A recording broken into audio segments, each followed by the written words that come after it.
irmãs, nesse 15º domingo, tempo comum, eu gostaria de partilhar com vocês,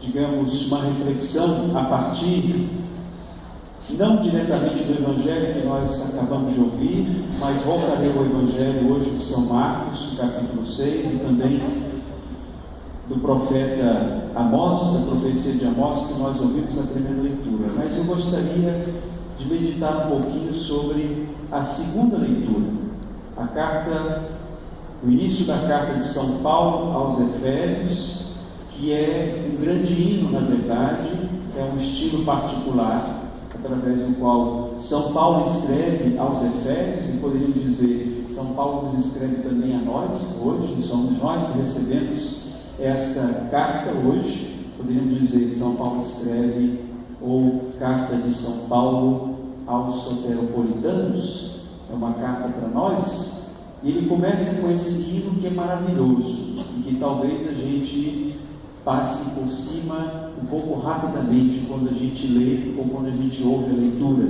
Eu gostaria de retomar alguns pontos com vocês, pensando na missão também do profeta Amós, que nós ouvimos, e pensando no envio dos 12 por Jesus Cristo, e eles iam pregando a conversão.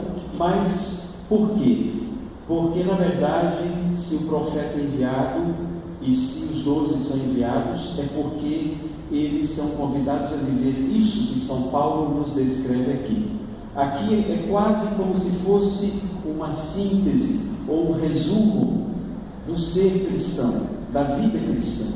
E São Paulo começa dizendo, se dirigindo a Deus, mas também aos seus ouvintes: bendito seja Deus, Pai de nosso Senhor Jesus Cristo. Ele nos abençoou com toda a bênção do seu Espírito. Olha que interessante, já desde o início, já coloca aí o mistério da nossa fé, que é uma fé trinitária, a fé na Trindade, no Pai, no Filho e no Espírito Santo. Bendito seja Deus, o Pai de nosso Senhor Jesus Cristo. Ele nos abençoou com toda a bênção do seu Espírito, em virtude de nossa união com Cristo no céu. Nossa união com Cristo no céu. Por que somos unidos a Cristo no céu? Porque Cristo assumiu a nossa condição humana e Ele a introduziu junto de Deus nos céus. E onde é os céus?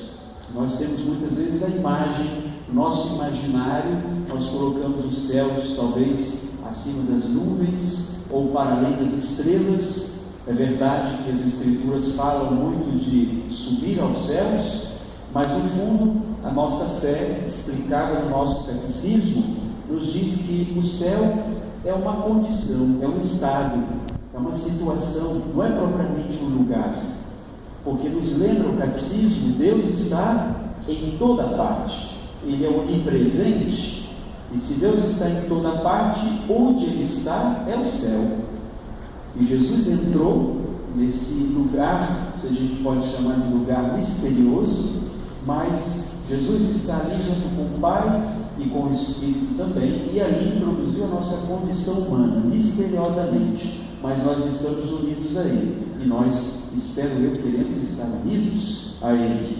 Em Cristo, Ele nos escolheu, Ele o Pai, continua São Paulo, Ele nos escolheu antes da fundação do mundo. Antes da fundação do mundo, poderia dizer, desde toda a eternidade, antes que as coisas existissem, desde toda a eternidade, Deus nos escolheu em Cristo, para que sejamos santos e irrepreensíveis. Deus nos escolheu a nós, mas a todos os homens e mulheres, desde toda a eternidade, para que todos sejam santos e irrepreensíveis. Ser santo é estar em profunda comunhão com Deus, que é o verdadeiro santo por excelência, não é? É estarmos procurando essa comunhão com Ele, a fazermos a sua vontade, que vai aparecer já aqui nesse texto, que continua. Ele nos escolheu então para que sejamos santos e irrepreensíveis sob o seu olhar no amor.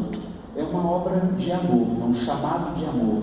Deus nos escolheu desde toda a eternidade por amor, e Ele quer que sejamos santos por amor, não simplesmente para que nós preenchamos bem a nossa tarefa de casa, né? Sermos bons cristãos, sermos bons católicos, porque vamos à missa ao domingo e preenchemos a nossa obrigação, mas por amor, porque o nosso coração deve também se abrir a Deus e responder a esse amor. Ele nos predestinou. Predestinação, uma palavra um pouquinho complicada, que já deu muito o que falar na história, nos debates aí da igreja, mas Ele nos escolheu de uma forma, digamos assim, incisiva, forte, nos predestinou, né? Nos preparou desde toda a eternidade, mais uma vez, para sermos seus filhos adotivos, por intermédio de Jesus Cristo, conforme a decisão da sua vontade. Por que filhos adotivos? Porque nós não temos a mesma natureza de Deus.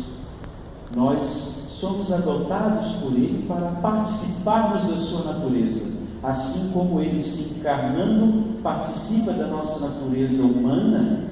Nós também passamos então a participar da natureza divina, por isso somos filhos adotivos. O Filho é Jesus Cristo, porque tem a mesma natureza do Pai. Nós somos filhos adotivos porque abraçados pela divindade na nossa humanidade, e passamos então a fazer parte dessa comunhão do Cristo também. Queremos também participar da divindade de Deus. Ele faz tudo isso conforme a decisão da sua vontade, para o louvor da sua glória. Essa expressão vai aparecer, me parece, umas 3 vezes aqui. Deus faz tudo isso para o louvor da sua glória.